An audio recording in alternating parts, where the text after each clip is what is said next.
يا مساء السعادة والسكر الزيادة. معاكم سارة جوهر وبرنامج كله بأوان.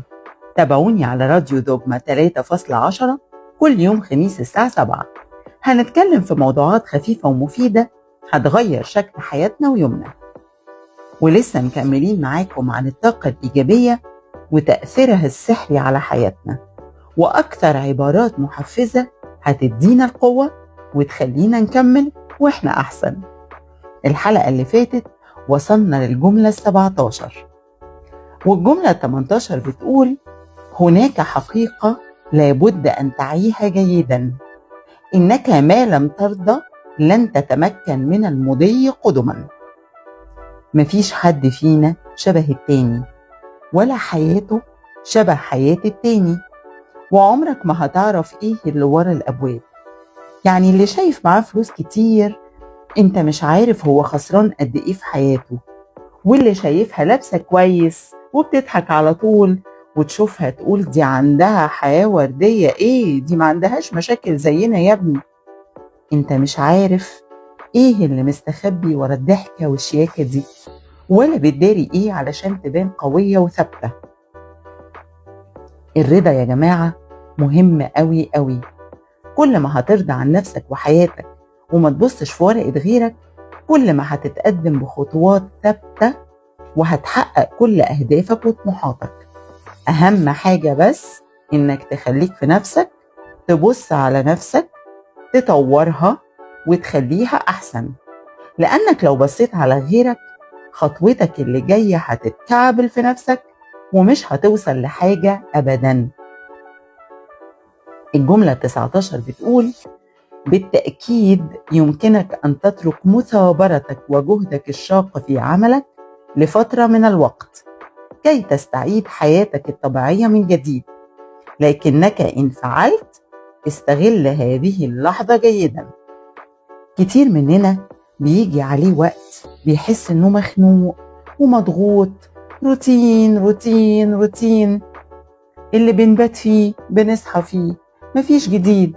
علشان كده لازم من الوقت للتاني ناخد بريك. طبعا صعب نسيب أشغالنا وبيوتنا وحياتنا الطبيعية، لكن سهل إني أدور على حاجة بحبها وأحاول أفصل. لازم من وقت للتاني يكون عندي المي تايم أو وقت لنفسي.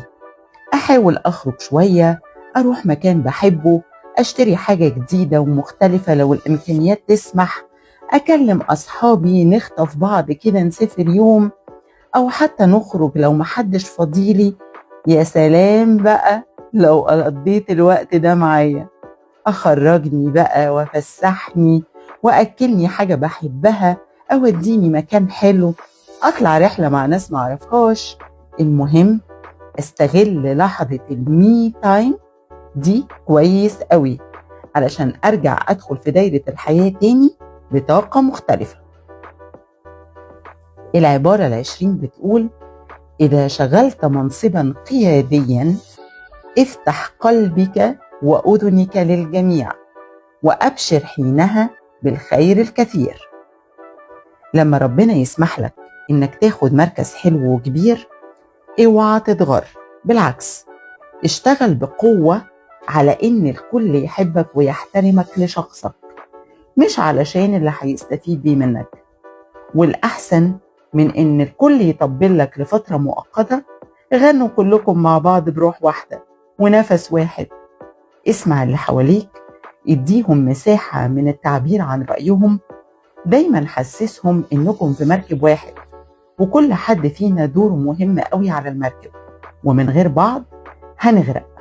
ساعتها بس هتكون إيجابي وهتوصل طاقتك الإيجابية للكل. وقتها هتهون على اللي حواليك وتخليهم يشوفوا كل حاجة بمنظور مختلف، وإنت هتحس براحة وخير وسعادة على طول. حلقتنا النهاردة خلصت، لكن كلامنا لسه ما خلصش. مستنياكوا تكتبولي في الكومنتس أكتر جملة عجبتكم النهاردة، وهنبدأ نشتغل عليها مع بعض لغاية الحلقة الجاية. خلونا دايما نفيد ونستفيد. يا رب الحلقة تكون عجبتكم وفادتكم، واستنوني الخميس الجاي على راديو دوجما 3.10 وبرنامج كله بأوان. وما تنسوش دايما إن للتغيير عنوان. مساكوا زي الفل. على الراديو، راديو دوجما 3.10.